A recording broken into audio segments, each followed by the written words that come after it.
안녕하세요. 말씀과 함께 새롭게 여는 소망의 아침입니다. 찰스 콜스는 하나님을 배제한 헛된 소망은 진정한 치유와 진보를 막는 유해하고도 치명적인 장애물이다라고 이야기합니다. 열왕기하 1장 1절로 8절까지 말씀을 본문으로 하여 하나님을 찾는 신앙이라고 하는 주제로 함께 은혜를 나누기를 원합니다. 열왕기상을 마치고 열왕기하를 시작합니다. 먼저 열왕기상 후반부 되새기기를 합니다. 엘리야는 하나님께 기도해 3년 반 동안 가뭄이 지속되게도 비를 내리게도 했습니다. 이로써 비를 주관하는 신은 바알이 아니라 여호와 하나님이심을 드러냈습니다. 그리고 갈멜산에서 바알 선지자들과 대결에 승리했습니다. 하지만 엘리야는 북이스라엘을 바알 숭배 국가로 만들려는 왕비 이세벨의 살해 협박에 낙담해 남유다 땅 브엘세바를 거쳐 광야로 도망했습니다.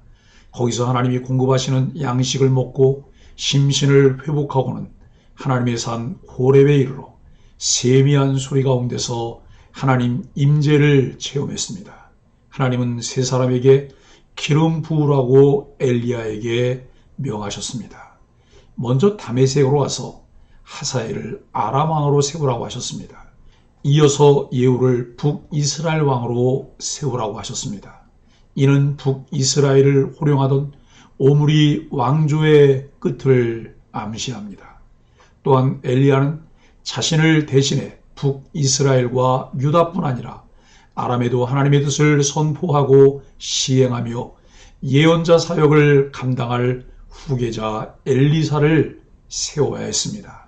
하나님은 엘리야가 경험하고 체념한 현실과 달리 이스라엘 가운데 바알에게 무릎을 꿇지 아니하고 바알에게 입맞추지 아니한 자 7,000명을 남겨놓으신다는 약속으로 그를 위로하셨습니다. 이후 엘리야는 엘리사와 만났습니다.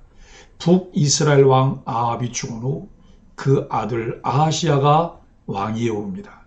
난간에서 떨어져서 병든 아하시야는 에글론의 신 바알세붐에게 자기 병이 나을지에 관한 계시를 받고자 사신들을 보냅니다. 이를 계기로 엘리야가 다시 등장합니다. 엘리야는 아하시야가 반드시 죽을 것이라는 하나님의 계시를 사신들에게 전합니다. 이러한 배경 속에서 열왕기하가 시작됩니다. 오늘 본문이 전하려는 내용들을 함께 살펴보겠습니다. 1절로 4절은 바알을 의지하는 아하시야입니다. 어려울 때 무엇을 찾는 자가 그의 신앙을 보여줍니다. 아하시야가 2층 난간에서 떨어져 심각한 병에 걸립니다.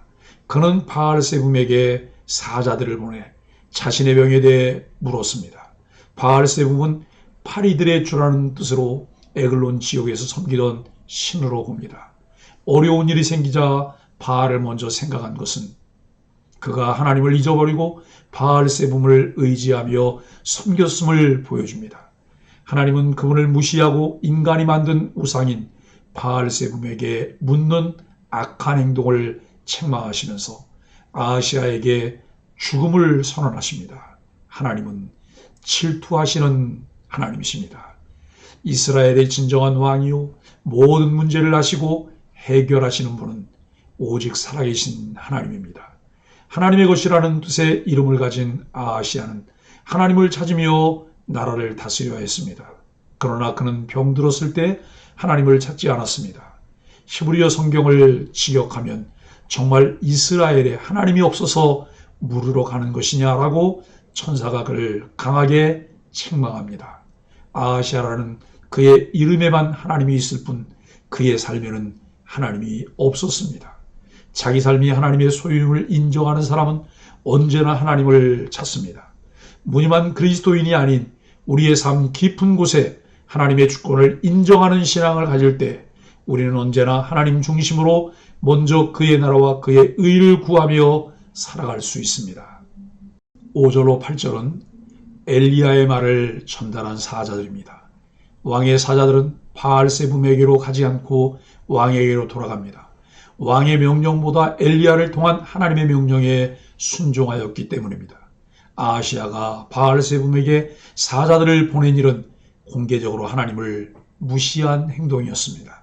하나님의 두려운 심판을 전해들은 아하시야는 겸손히 회개하기보다 누가 그 말을 전했는지에 더 관심을 기울입니다. 털이 많고 허리에 가죽들을 띄었다는 말에 그는 엘리야임을 단번에 알아차립니다. 엘리야의 상징이 된 그의 독특한 복장은 그가 항상 쫓겨다니며 광야나 산에서 살았음을 보여줍니다.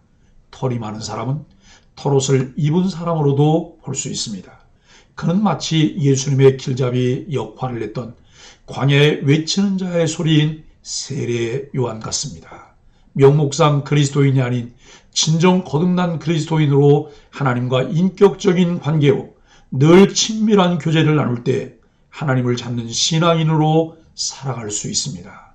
성도는 어려울 때일수록 하나님을 먼저 찾고 하나님이 책망하실 때 겸손히 응답해야 합니다. 오늘도 하나님의 말씀에 귀를 기울이며 우리가 보여야 할 반응이 무엇일까요? 하나님을 잊어버리고 하나님을 떠난 자의 피폐한 영적 생활을 봅니다. 문제가 생겼을 때도, 무서운 심판의 경고를 들었을 때도 예민하고 민감하게 반응할 수 없을 정도로 우리의 영혼의 상태가 무뎌져 있는 것은 아닐까 두려운 마음으로 자신을 살펴봅시다. 사랑하는 소망의 가족 여러분, 세상에 악이 사라질까요? 성도들은 언제까지 악한 세력과 맞서야 할까요? 이스라엘 역사의 가장 악한 왕이었던 아합은 죽었습니다. 열왕기하의 시작 본문은 아합의 죽음이 주는 긍정의 빛을 아주 살짝만 비춥니다. 오히려 이스라엘의 모호한 미래와 아하시아의 갑작스러운 사고는 불안한 그림자를 강하게 비추고 있습니다. 악은 사라지지 않았습니다. 성도들도 세상의 악함을 끝없이 또는 더 악해짐을 보게 됩니다. 하지만 본문은 악함이 사라지지 않는 것이 하나님의 무능력이라고 말하지 않습니다.